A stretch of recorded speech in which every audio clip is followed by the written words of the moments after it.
एक छोटे से गांव में, जहां पहाड़ियां घने जंगलों से घिरी हुई थीं, वहां रहती थी रिया। रिया एक युवा लड़की थी जो शहर से भागकर यहां आई थी। उसका जीवन शहर की चकाचौंध से थक चुका था। गांव का नाम था कालपुर, जहां रातें इतनी अंधेरी होती थीं कि सितारे भी डरकर छिप जाते थे। गांव वाले कहते थे कि इन जंगलों में पुरानी आत्माएं भटकती हैं जो सदियों से चीखती हुई न्याय की तलाश में हैं। लेकिन रिया को इन कहानियों पर यकीन नहीं था। वह एक वैज्ञानिक थी जो तर्क पर विश्वास करती थी। एक शाम, जब सूरज डूब रहा था, रिया अपने छोटे से घर में बैठी किताब पढ़ रही थी। बाहर हवा तेज चल रही थी, पेड़ों की डालियां आपस में टकरा रही थीं, जैसे कोई फुसफुसा रहा हो। अचानक दूर से एक चीख सुनाई दी। वह चीख इतनी तेज और दर्दनाक थी कि रिया का दिल धड़क उठा। वह खिड़की के पास गई और बाहर झांका। अंधेरा घना था, लेकिन दूर जंगल में एक हल्की सी रोशनी टिमटिमा रही थी। शायद कोई जानवर होगा, उसने खुद को समझाया और वापस किताब में डूब गई। रात गहराती गई। रिया बिस्तर पर लेटी थी, लेकिन नींद नहीं आ रही थी। बाहर बारिश शुरू हो गई थी, बूंदें छत पर टपक रही थीं। फिर वही चीख, इस बार करीब से। रिया उठ बैठी, उसकी सांसें तेज हो गईं। वह लालटेन जलाकर बाहर निकली। गांव की सड़कें सूनी थीं, केवल बारिश का शोर था। अचानक एक छाया सड़क के किनारे से गुजरी। रिया ने पुकारा, कौन है वहां? कोई जवाब नहीं। वह डरते हुए आगे बढ़ी। जंगल के किनारे पर पहुंचकर उसने देखा, एक पुराना कुआं था जिसके चारों ओर घास उगी हुई थी। कुएं से एक ठंडी हवा आ रही थी, जैसे कोई सांस ले रहा हो। रिया को याद आया गांव वालों की कहानी। सदियों पहले इस गांव में एक औरत रहती थी, नाम था माया। माया पर जादूगरी का इल्जाम लगा था। गांव वालों ने उसे इसी कुएं में फेंक दिया था। कहते हैं उसकी आत्मा आज भी चीखती है, बदला लेने के लिए। रिया हंस पड़ी, बकवास। लेकिन जैसे ही वह मुड़ी, एक हाथ ने उसके कंधे को छुआ। वह चीख पड़ी और पीछे मुड़ी। वहां कोई नहीं था, केवल हवा थी। दिल की धड़कन तेज हो गई। वह भागकर घर लौटी और दरवाजा बंद कर लिया। रात भर चीखें सुनाई देती रहीं, कभी दूर कभी करीब। रिया ने कान बंद कर लिए, लेकिन वे चीखें उसके दिमाग में घूमती रहीं। सुबह हुई तो वह थकी हुई उठी। गांव के बुजुर्ग रामू काका से मिली। काका, रात में चीखें सुनाई दी, उसने कहा। काका ने गंभीर होकर कहा, बेटी, वो माया की चीखें हैं। हर अमावस की रात को वो जागती है। आज अमावस है, सावधान रहना। रिया ने हंसकर टाल दिया, लेकिन मन में एक डर बैठ गया। दिन भर वह जंगल में घूमी, वैज्ञानिक नजरिए से जांच करने, लेकिन कुछ नहीं मिला। शाम हुई तो वह घर लौटी। रात फिर आए, इस बार चीखें और तेज। रिया ने फैसला किया, वह जंगल में जाएगी। लालटेन और एक छड़ी लेकर निकली। जंगल घना था, पेड़ों की जड़ें उखड़ी हुईं।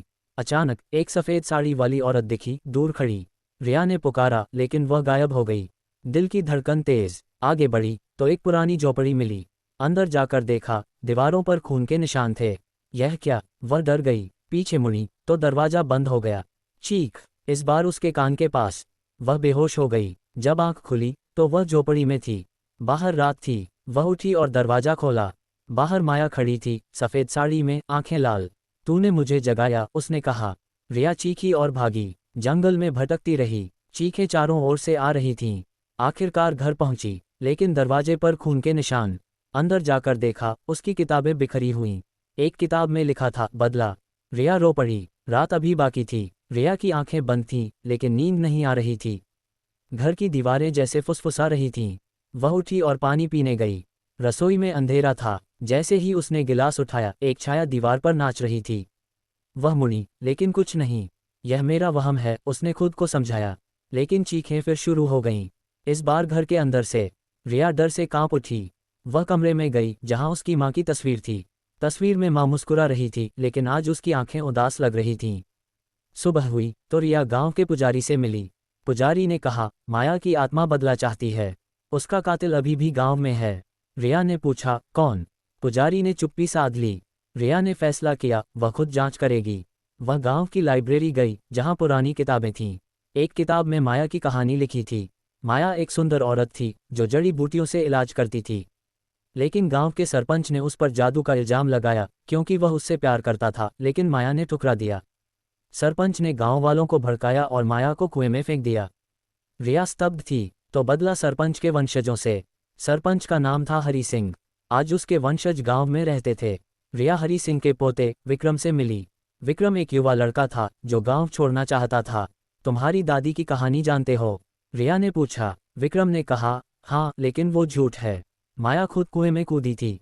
रिया को शक हुआ। शाम हुई तो वह विक्रम के घर गई। वहां पुरानी तस्वीरें थीं। एक तस्वीर में हरि सिंह और माया साथ थे, लेकिन माया की आंखें डरी हुईं।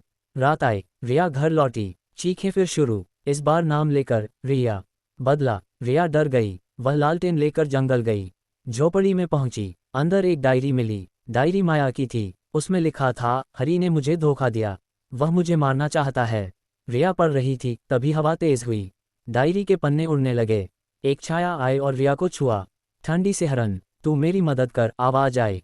रिया भागी, जंगल में भटक गई। अचानक एक कुआं मिला, वही पुराना कुआं। वह झांकी तो अंदर पानी में माया की परछाई। बदला ले, उसने कहा। रिया घर लौटी। विक्रम को फोन किया, मिलना है, उसने कहा। विक्रम आया। रिया ने डायरी दिखाई। विक्रम गुस्से में आ गया। ये झूठ है, उसने डायरी फाड़ दी। लेकिन जैसे ही फाड़ी, चीखें तेज हो गईं। घर की लाइटें झिलमिलाने लगीं। विक्रम डर गया, क्या हो रहा है? रिया ने कहा, माया आई है। अचानक दरवाजा खुला और एक सफ़ेद आकृति अंदर आई। विक्रम चीखा और बेहोश हो गया। रिया ने देखा, आकृति माया थी। वह मेरा कातिल का वंशज है, माया ने कहा। रिया ने पूछा, क्या करूं? माया ने कहा, सच बाहर ला। रात भर वे बात करती रहीं।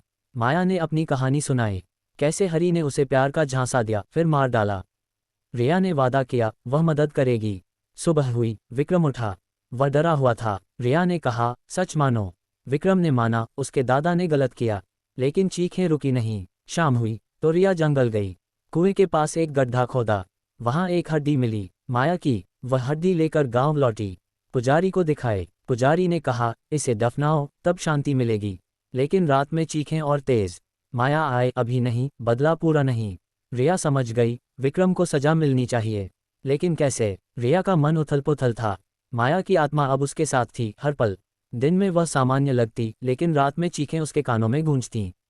विक्रम से मिली, तुम्हें माफी मांगनी होगी, रिया ने कहा। विक्रम सहमत हुआ। वे कुएं के पास गए। विक्रम ने घुटनों पर बैठकर माफी मांगी। माया, मुझे माफ कर दो, मेरे दादा ने गलत किया। लेकिन कोई जवाब नहीं। अचानक हवा तेज हुई और विक्रम को धक्का लगा।